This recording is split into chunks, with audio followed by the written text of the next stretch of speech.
quick video then, evening video of my Volvo, and I parked next to a Polestar. The Polestar, I've just found one on Auto Trader, £54,000 that was. My Volvo was £500. It's interesting actually, this Polestar, because if you look on the side, like a radio controlled car, it's got an indication for how many AA batteries it requires. 78 kilowatts, 78 kilowatt hours, 300 kilowatts. Not quite sure on that. Interesting that Tesco do provide power to charge your car. Can't get any free fuel though, but it's difficult to sell electric cars when fuel is cheap. So I'm looking forward to when it reaches £4 a litre, because it's coming. But even so, I'd still rather be driving around in a £500 Volvo and saving the planet, because this one has already been built. So don't build any new cars for me, everybody. All manufacturers, if you are watching, if you've got one in the line ready for me, don't worry about it. I'm just going to use all the ones that are already out there, because I think it's better for the planet in the long run. Anyway, that's enough of some questionable politics. This is my Volvo. The brakes are crap, the tyres are crap, but I've done some improvements on the interior this evening. So if I can just show you what I've done. I've cleaned it for starters. I don't think this car had ever been cleaned. It was grim. I even got some bleach out on the carpets, because it's very difficult to clean beige carpets. I've made my own mats for it out of the carpet that was left over from the Hilux. I think they look great, to be honest. It's in fitting with the theme that I'm going to go for, because as I've said, I am planning a small program of improvements for this vehicle. It's going to become a special edition, like the California edition did, where I designed my own logo and had my own logos put on it. This is going to be, oh, squeaky doors. This is going to be the same, but I'm not cutting a hole in the roof. So yeah, there we go. We've got my funky sort of beach themed carpet all the way through. Obviously the seats fold completely flat. Stupidly, I think I've parked so close to the electric vehicle recharging point only sign that I can't open my boot. No, I can. Look at that. That's close, isn't it? So I've carpeted everything. Yes, it involves Geoff's patented clear Gorilla Tape, but you know, the point is that like when I do a miniature build like this, the idea is that I do it on a budget, and then you get some ideas, and I do it on a budget in about half an hour, and then you see it in my video and you think, that is a brilliant idea, I'm going to go and do it properly over a weekend. So that's, you know, this could be done really nicely if you had all the edges done properly. You'd have a lovely, nicely carpeted car. You know, the carpets underneath this, not exactly the nicest, are they? So what do you want to see in a video? Do you want to see that? Or do you want to see that? I know what I want to see. That's great.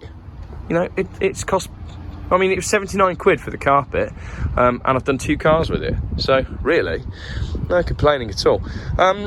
As I said, I used my patented concoction, which is basically a spray bottle of whatever the heck I can find. In this case, it was apple flavoured antibacterial spray with a little bit of bleach mixed in. It's interesting that the colour has gone on these. This wasn't me, it was like this before, but I've cleaned these up really nicely because everything was just a little bit grim. But it's interesting that the colour's so faded here. You know, it'd be really handy if I had some beige door cards and I hadn't actually scrapped that car last week, but there we go, that's how it goes sometimes. So really I just wanted to show you my new carpets, and the fact that I've cleaned everything. Drives really well, actually. It's really nice. There's perhaps a knocking from the front, maybe an anti-roll bar or something like that. But it sounds lovely. And the thing is as well, like, you want to talk about saving the planet. Let's talk about saving the planet for a minute. These naturally aspirated Volvo engines go on forever. They really do. I've got my stickers on as well. My other car is also a Volvo, and Geoff Thompson and Hunter Jefferson car sales. It's covered by Geoff's patented 7-part warranty, 7 years, 7 miles, or 7 minutes, whichever comes first. And I've got no hat on today, so I'm not going to let you see me. Tinted windows all round, I like it. Oh, look, there's a sock on the tow bar as well. Brilliant. That's my kid's sock that I just used to wipe the window to put the stickers on. Right, let's just very, very briefly go into saving the planet. Just very briefly. Hang on a sec. Right then, I am very willing to be corrected on the science, and I am going to move my car out of the electric car charging only place. But here's my take on the whole electric car thing versus my £500 Volvo, right?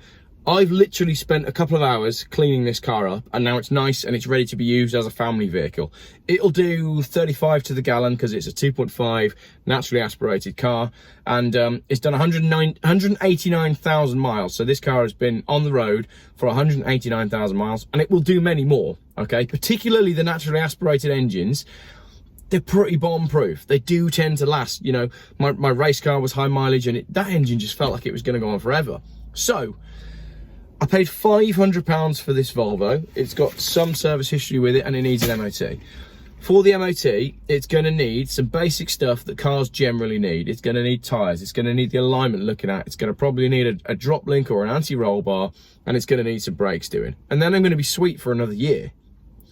This car has already been built. It was built in 1997. All the resources that went into building this car have already been used, okay?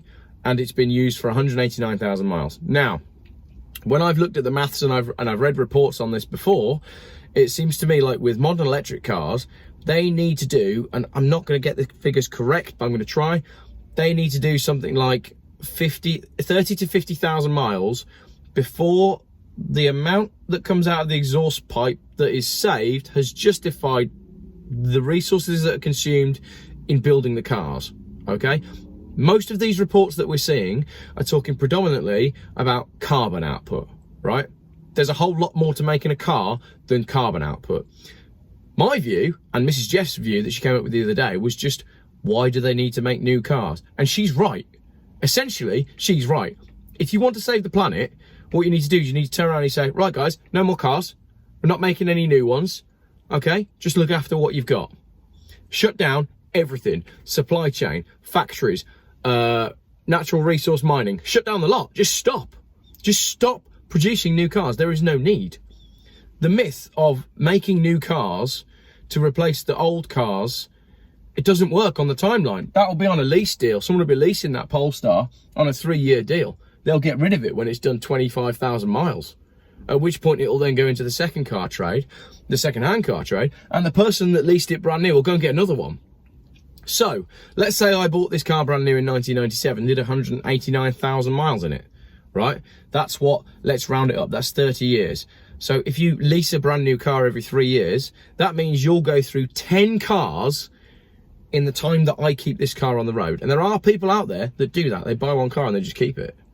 I advocate keeping these old cars on the road because I believe it not only makes financial sense in the long run, case in point, £300 a month to lease that. I literally paid £500 for this. Let's say my MOT is going to cost me 300 quid. That's £800. My road tax on this will be £25, £30 a year. That's still so much cheaper than going out and buying a modern car. But what people do is they go, I don't have £1,000 in the bank, but I can lease a car for £264 a month, and I've got that. And that's what people do. The whole concept of the car industry is totally backwards. And that's before you even get into controversial subjects like, you know, lithium mining and all that sort of stuff. And notwithstanding the fact that we don't have the resources or the capability for everybody to go electric, it just doesn't work. The grid isn't there. And our grid, if you do your research, is predominantly fueled by coal and oil anyway, because we're winding back our nuclear programs. Again, correct me in the comments if I'm wrong, but wind and solar contribute so little to British energy that it might as well not be the case. So all these people that are running around with electric cars, well, you're running off fossil fuels anyway, because that's what powers the power stations.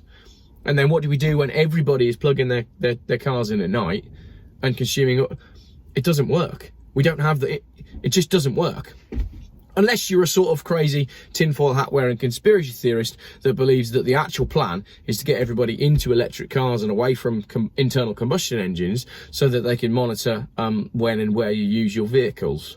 But again, that's just a conspiracy theory. Like climate lockdown is a conspiracy theory, or at least it was a bizarre idea, you know, 12 years ago when I was writing blogs about forthcoming climate lockdowns.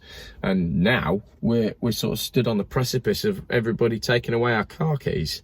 It's concerning. Fuel will go up to £4 a litre. The low emission zones will eventually be everywhere, and we'll all be forced into electric cars. I'm not really bothered about any of that, but I'm gutted for my kids that they won't turn 18, buy a car for 500 quid and drive straight down to Newquay. I don't think they're going to be able to do that. We're only like 12 years away from my lads being able to drive. That's scary. And I just think the world's changing too much and we're going in the wrong direction completely. Everyone's got the wrong idea. Just buy an old Volvo and just love it. It really is as simple as that. always remember C6 Steve on Top Gear saying something very, very similar and getting a big round of applause. And yet, here we are. The world has just gone completely bonkers for cars that are essentially powered by fossil fuels. Do feel free to correct me in the comments, but I can't help thinking this way when I see great cars for no money. Anyway, thanks for watching my video. I hope you like what you've done with the interior. There's lots more to come on this car. Cheers.